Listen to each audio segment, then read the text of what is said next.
I always thought I was going to have my, name and lights, eh? So if I ever have a child, I'm going to name him Stop.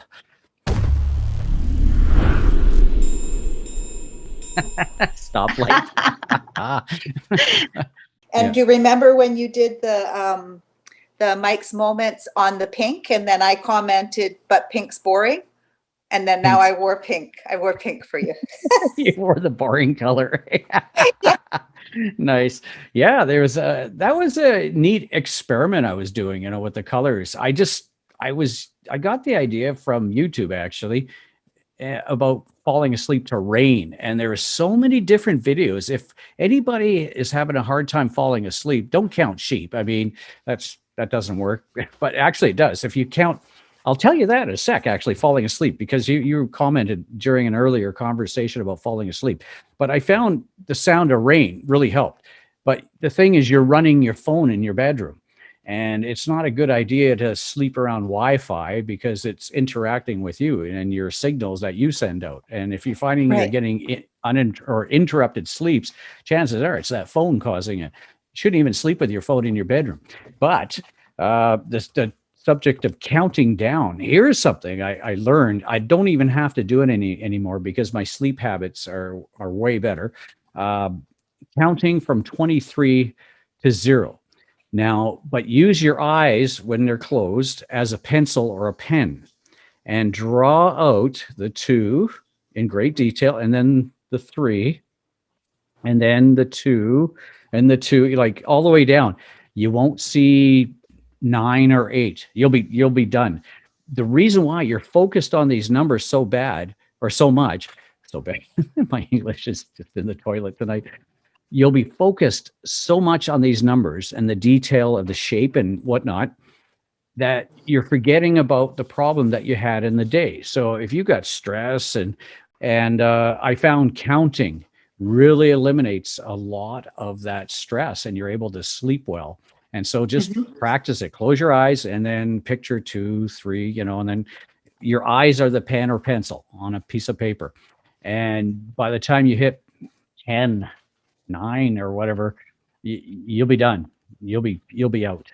So, but yeah, and then I got a fix for snoring as well. Get one of those Oh, I'm machines. Yeah, interested in the fix for snoring, that's for yeah, sure. yeah. You You got to don't buy just one. plug their nose until they go.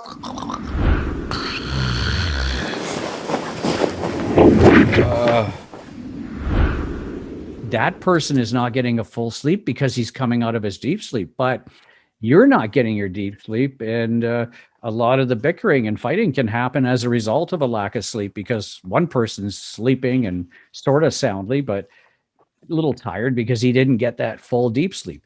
But I actually bought one of those PAP machines. But talk about feeling refreshed because it's forcing oxygen into your lungs and whatnot. And you don't wake up, you don't snore because you're breathing out of your nose. It forces you to keep your mouth closed, and it's forcing the oxygen in your nose. And what happens is when you fall asleep regularly, everything in your mouth, the back of your throat becomes relaxed and it becomes flabby, almost like a blubbery kind of a texture. And when that Huh. happens, it restricts your breathing. So as you're going in and out, it vibrates, and that's where the noise comes from. And as you're in a deep sleep, you'll breathe heavier. This is all the studies they found. But before they do that, they send you home with this little thing you stick on your finger, and it's monitoring your heart, and you just sleep with it. And I used to have 1,800 interruptions of sleep throughout one night. And really, you don't know it. But what I found was after with this PAP machine, I might have 5. Wow. That's And huge. That's a it's, huge difference. Do oh, you yeah. sleep with that when you're having your naps? No, no, but everything's No. totally different now. And I sleep great. I'll sleep 2 hours and then I'm up and I'll go 7 hours, being productive and happy. And I I think feel maybe good because you I'm are. doing something I want. Yes. I think because you're not working for the man that you Hmm. are fulfilling something inside you that needed to be answered. And so you're just in a better place. Whoa, that was good. Well, I found I'm a right brain thinker. And if you research right brain thinkers, it's the creative side. The analytic person is the left side thinker. And I always thought I was this analytic, deep thinking kind of guy. And I was wrong. I was wrong about myself.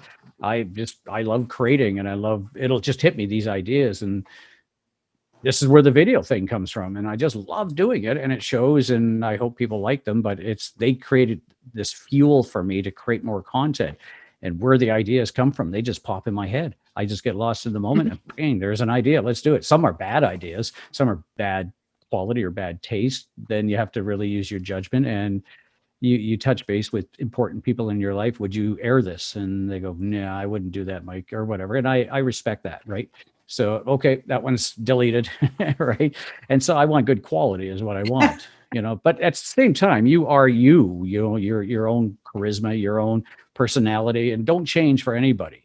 People say, this is my idea. No, Oh, you should do this. Great. Okay. Tell me how you would do it. And well, okay, but you wouldn't do it because you wouldn't do this idea. This idea was mine. You got to come up with right. your own idea and then have people tell you how you should do it. See how that feels, right? And so I'll listen. I never listen to any other podcasts or any other shows because it's going to implant an idea on how I should be doing my show. No, this is all, Right. it's evolved into what it is now, and coming on and interviewing people. And you hope you hit the right questions, and it's just common sense stuff. Like, let's talk about your life. I want people to be able to come to me without feeling like they're going to be judged. I want to create a judgment-free zone where they can, as long as it's mentionable, we can do something about it. If they think that they are alone in the world, those are the people that need someone to talk to. Those are the people that I want, because keeping things down and suppressing yourself is where a lot of these problems come from, where you end up feeling very depressed or alone. Your expectations for yourself are far too high. And it affects relationships and your work. It affects, your life in so many areas when you don't feel like you can express yourself. So true. So true. Absolutely. And allowing your partner to express and supporting that expression, whether you agree or not, you know, because as soon as you go, well, Mhm. I don't know if you should, you're now telling him how he should think or she should think, right? I don't think that's right to do that somebody. You shouldn't be with that person if you're having to do that to that person, You should Right. allow a free thinking person, because that's what will allow that person to bloom and prosper in life within. Do you agree with Mhm. that? I do. And so in the coaching that I do, I'm basically there to listen, to hold a space for someone to be Hmm. heard.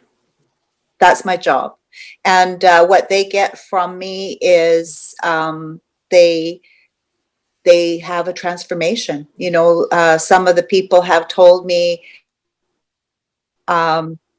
you have affirmed that I do know what to do, and I just needed some encouragement. On the next episode. Exactly. Mhm. You can't be afraid of failure, because failure is actually a success, because that means you tried.